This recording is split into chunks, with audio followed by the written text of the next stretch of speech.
Mission रोजगार के अंतर्गत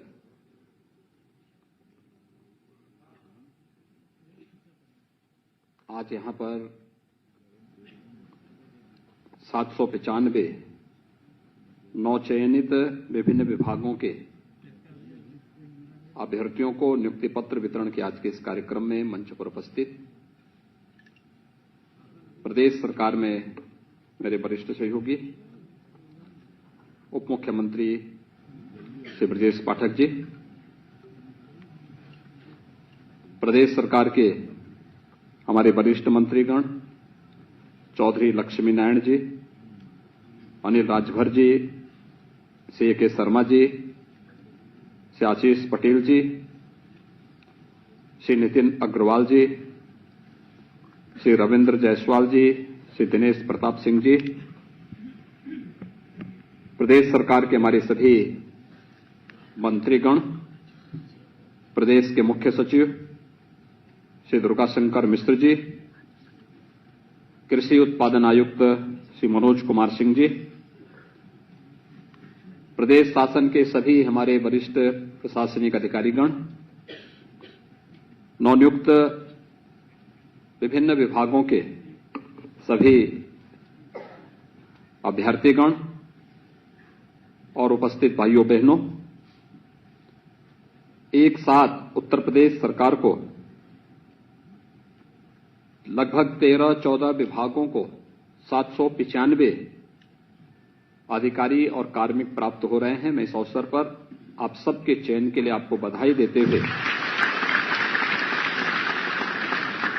आप सभी का उत्तर प्रदेश के प्रशासन का हिस्सा बनने के लिए हृदय से अभिनंदन करता हूं। उत्तर प्रदेश में कार्य करना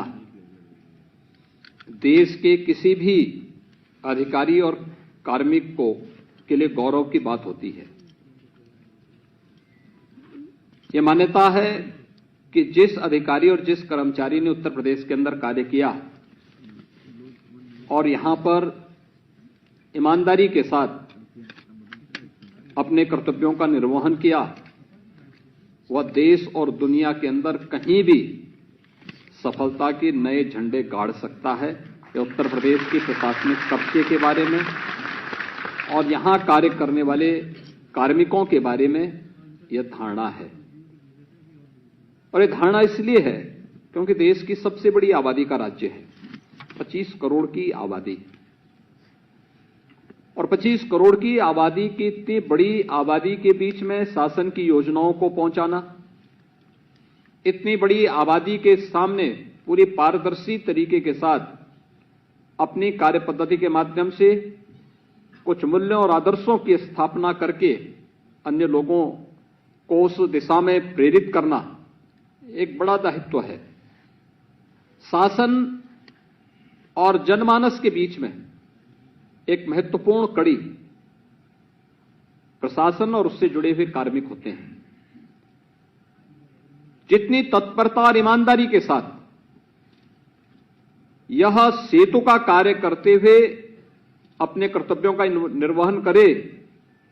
शासन की छवि आम जनमानस के सामने उतनी ही अच्छी होती है और शासन की योजनाओं का लाभ आम जनमानस को उतनी ही तत्परता के साथ, उतनी ही पारदर्शी तरीके के साथ मिलता हुआ दिखाई देता है। और मुझे कहने में कोई संकोच नहीं कि विगत 6 वर्ष के अंदर हमारी प्रशासनिक टीम ने शासन के साथ, जनप्रतिनिधियों के साथ मिलकर के केंद्र और राज्य शासन की योजनाओं का 100% लाभ आम जनमानस तक पहुंचाने का कार्य किया। आज इसके परिणाम भी देखने को मिलते हैं। 2,61,00,000 से अधिक गरीबों को शौचालय मिल जाना, 54 लाख गरीबों को एक आवास उपलब्ध हो जाना, 1,75,00,000 गरीबों को उज्ज्वला योजना की रसोई गैस प्राप्त हो जाना, 1,53,00,000 से अधिक परिवारों को विद्युत के निःशुल्क कनेक्शन उपलब्ध हो जाना, जहां ये योजनाओं की वह स्थिति है, 6 करोड़ से अधिक गरीबों को आयुष्मान भारत योजना के अंतर्गत 5 लाख रुपए की स्वास्थ्य बीमा का कवर मिलना, या फिर इंफ्रास्ट्रक्चर के कार्यों को जमीनी धरातल पर ईमानदारी के साथ उतार करके उत्तर प्रदेश की विकास की गति को तेजी के साथ आगे बढ़ाने का कार्य करना, ये सभी कार्य पिछले 6 वर्ष के अंदर हुए हैं और उसका परिणाम है आज उत्तर प्रदेश के बारे में लोगों की धारणा ही बदली है। शासन और प्रशासन मिलकर के जैसा कार्य करेगा उस प्रकार की धारणा आम जनमानस की भी, और आम जनमानस की अगर धारणा बदली है तो देश और दुनिया की धारणा बदलने में कोई देर नहीं लगती है। उत्तर प्रदेश आज उसका उदाहरण है। याद करिए, आपकी पीढ़ी सौभाग्यशाली है कि आपने अपनी नौकरी के लिए इस सरकार के समय आवेदन किया, पूरी ईमानदारी के साथ चयन की एक प्रक्रिया को आगे बढ़ा करके आपका चयन हुआ। किसी भी स्तर पर आवेदन करने से लेकर के किसी भी स्तर की परीक्षा में आपको कहीं किसी की सिफारिश करवाने की आवश्यकता महसूस नहीं हुई। और आज जब नियुक्ति पत्र वितरण का एक कार्यक्रम यहां पर संपन्न हो रहा है, इसके लिए भी आपको किसी के पास जाने की आवश्यकता नहीं पड़ी, किसी के पास जाने की आवश्यकता नहीं पड़ी। नियुक्ति विभाग ने आपको कॉल किया, आप यहां पर आए, आपको यहां पर नियुक्ति पत्र वितरित भी हो रहे हैं। आज से आप उत्तर प्रदेश सरकार के उन संबंधित विभागों के एक पार्ट बन गए। विभाग भी उसी प्रक्रिया के साथ आपको अपना हिस्सा बना करके आपकी सेवाओं को लेगा। लेकिन जब शासन की नियत में ही खोट हो, शासन की नियत ही जब दुराग्रह से प्रेरित हो और नियुक्ति की प्रक्रिया से ही भ्रष्टाचार का बोलबाला हो, तो फिर आगे की तो कल्पना ही नहीं की जा सकती है। एक समय सीमा के अंदर आपके चयन की प्रक्रिया को पूरा किया गया।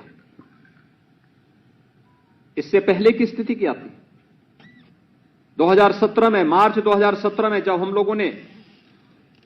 शासन की बागडोर संभाली थी, हर एक विभाग में पद खाली पड़े हुए थे। अकेले उत्तर प्रदेश पुलिस में ही 1,64,000 पुलिस कार्मिकों की भर्ती की प्रक्रिया को हमने 6 वर्ष के अंदर पूरा किया है। 1,64,000, अनुमान कर सकते हैं कि पुलिस के कर्मी नहीं थे। जब पुलिस कर्मी नहीं होंगे तो सुरक्षा की स्थिति तो खराब रहनी थी। पीएसी जो सांप्रदायिक दंगों को रोकती है, हर एक उस समय जब भी प्रदेश की सुरक्षा पे किसी ने सेंध लगाने का प्रयास किया, उन बहादुर जवानों ने सदैव अपनी जान की परवाह किए बगैर प्रदेश की सुरक्षा में सेंध नहीं लगने दिया। 54 कंपनियां पीएसी की समाप्त कर दी गई थी,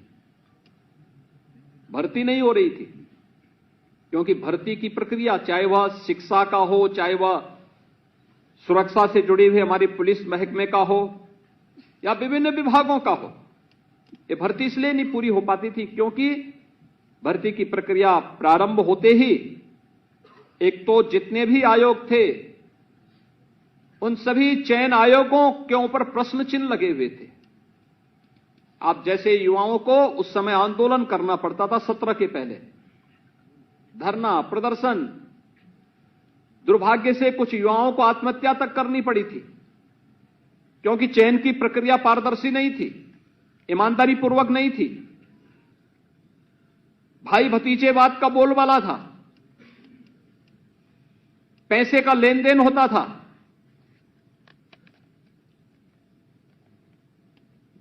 कुछ लोगों के घरों से सूची बन करके जाती थी, जो योग्य लोग नहीं थे उन्हें आयोगों का अध्यक्ष बनाया गया था। जो स्वयं योग्य नहीं है वह आयोग का अध्यक्ष बनेगा। तो आयोग की कार्य पद्धति पर प्रश्न खड़े होंगे ही। और पिछले 6 वर्ष के अंदर आपने देखा होगा किस पारदर्शी तरीके के साथ, क्योंकि हम लोगों ने पहले ही दिन इस बात को कह दिया था, जब विभिन्न आयोगों के साथ मेरी बैठक हुई थी, मैंने इस बात को कहा था, मैंने कहा अगर यूपी के किसी नौजवान के साथ कोई भेदभाव हुआ